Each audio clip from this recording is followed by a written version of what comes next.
You know, as a police officer, I'm compelled to make this video. I've been in law enforcement for 10 years, and I'm speaking to my peers, other fellow officers, people in any kind of law enforcement position. I've seen officers nationwide enforcing tyrannical orders against the people, and I'm hoping it's the minority of officers, but I'm not sure anymore, because every time I turn on the television, every time I look to the internet, I'm seeing people arrested or cited for going to church, for traveling on the roadways, for going surfing, opening their businesses, going to the park with their families, or doing nails out of their own house, using their own house as a place of business, and having undercover agents go there and arrest them and charge them with what? With a crime? I don't know what crime people are committing by doing nails in their own house, but we're seeing this more and more and more, and we need to start looking at ourselves as officers and thinking, is what I'm doing right? Now, I want to remind you that regardless of where you stand on the coronavirus, we don't have the authority to do those things to people just because a mayor or a governor tells you otherwise. I don't care if it's your sergeant or your chief of police. We don't get to violate people's constitutional rights because somebody in our chain of command tells us otherwise. It's not how this country works. Those are de facto arrests. You know, we're violating people's rights and taking money from them, or even worse, arresting them and depriving them of their freedom when they are exercising their constitutional rights. So let's talk about that. Let's read something right here off of the Declaration of Independence. All men are created equal. Among these, we have the right to life, liberty, and the pursuit of happiness. That to secure these rights, governments are instituted among men, deriving their power from the consent of the governed, meaning our power and any government official's power is derived from the people. Okay? We don't hold power over our citizens. It's contradictory to everything that our country stands for. And this is what I'm seeing. First Amendment rights, telling people they can't go to church, freedom of religion. Okay? Telling people they can't protest, freedom of assembly. Fourth Amendment violations, illegal traffic stops to check for papers. What are you, the Gestapo? Is this 1930s Nazi Germany? You don't get to stop people unless you have reasonable suspicion or probable cause that they have committed a crime. And I know people that have personally been stopped saying, we want to see papers showing that you're essential. David 2, copy a phone call. That is not how our job works, okay?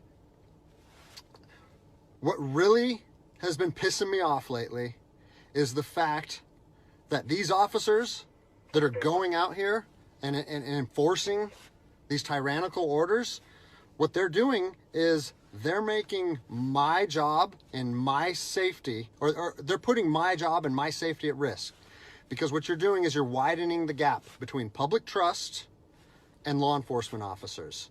And what that's going to do is it's going to, I mean, look at what's happened to law enforcement in the last 10 years.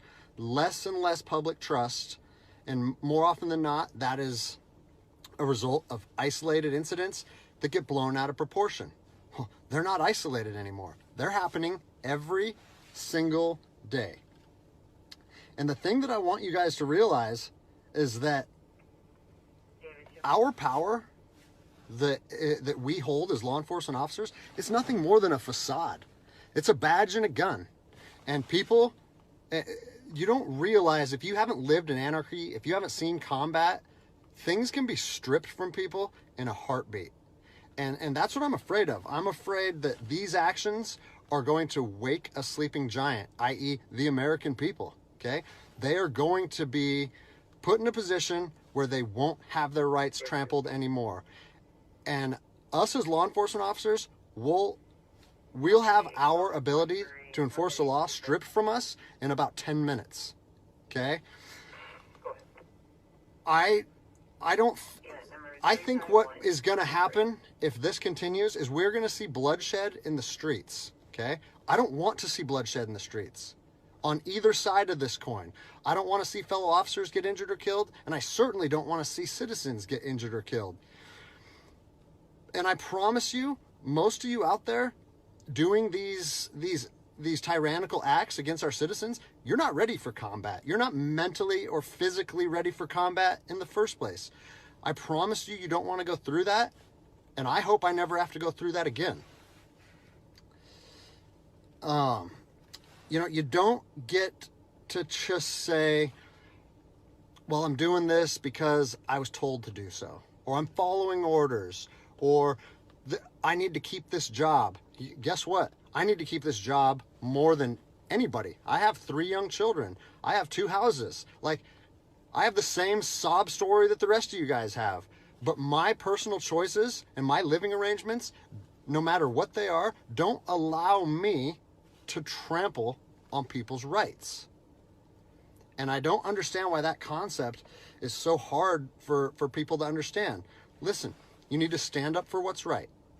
You need to, if you're part of a department or an agency that is asking people or asking their officers or their deputies to impose on people's rights and infringe on their freedoms, you need to step up and say, no, that's not me. That's not what I signed up for, and that's going against my oath. And if that costs you your job, so be it. At least you'll be able to look at yourself in the mirror at night. I've already expressed this to my department. And luckily for me, I come from a department that I feel like my chain of command shares my view, but I don't care what department you're part of or what your chain of command thinks. You don't get to trample on people's liberty. And so, as a special operations veteran, I've fought on the streets of Iraq under the U.S. government's guise of freedom. And I'm telling you what, the American people are going to you are going to wake a sleeping giant, and they are going to fight 10 times harder for their freedom on their soil than anything you've ever seen before. And if that's something you're willing to face, then keep trampling on people's rights. But I promise you, the American spirit of defiance is going to rise again, and it's going to be a big problem for our country. So I'll leave you with this, something that I learned as an E-nothing in the Army. No matter what situation you're put in, if you look inside yourself and ask yourself one question, am I doing the right thing? You ask yourself that, you know the answer. And no amount of money or no order or law or anything should be able to make you go against doing the right thing. So I'm imploring officers to look inside themselves and ask themselves, is this what I want to be doing to my citizens? And I think the answer is clear. And if we all stand up together, guess what? It'll be a non-issue, no factor, because people and law enforcement will be united like we should be.